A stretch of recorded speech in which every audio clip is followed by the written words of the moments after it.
let's get into some more Tariq Nasheed.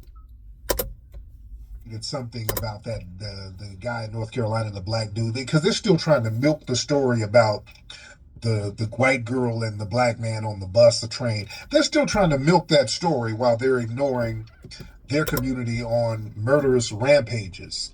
That's why that case is questionable, because we haven't done nothing real weird like that. So it's just interesting that a crime involving a black person would be that egregious and that bold and that clear on video and with audio. There's a little bit too much of a perfect stereotype to milk. That's why a lot of people believe it's manufactured. And I don't put it past the white supremacists, man. Listen, let's get deep. Can we get deep for a minute? I think it's time to get deep.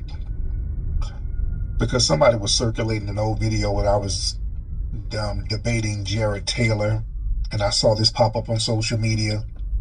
And Jared Taylor asked me a question. He was like, well, if whites are the, you know how he talks, that real weird white supremacist talk. Well, if whites are the global minority, how were they able to dominate the whole planet? And I told him, well, black people and Aboriginal people, they operated on an honor system. They didn't think like you. And some of the tethers got that, and they were like, you niggas are not honorable. And I'm okay.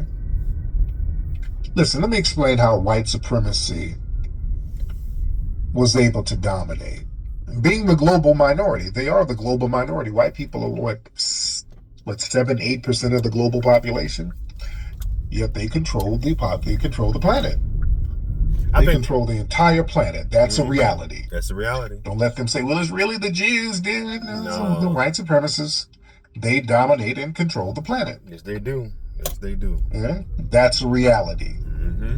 Now, how did it become a reality? How did a global minority end up dominating the world, ladies and gentlemen?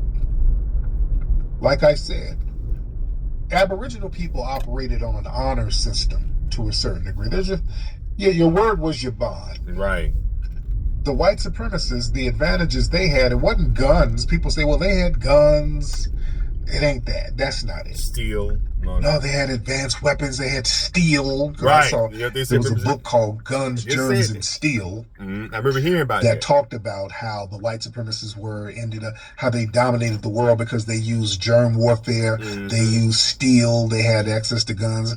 That ain't it, family. I'm telling y'all, that ain't it. That's not why they did it. That's not how they did it. Remember, they gave guns to some of the musty niggas over there and in parts of Africa who turned that shit on other people. They start turning it on other people on the continent. They had some guns too.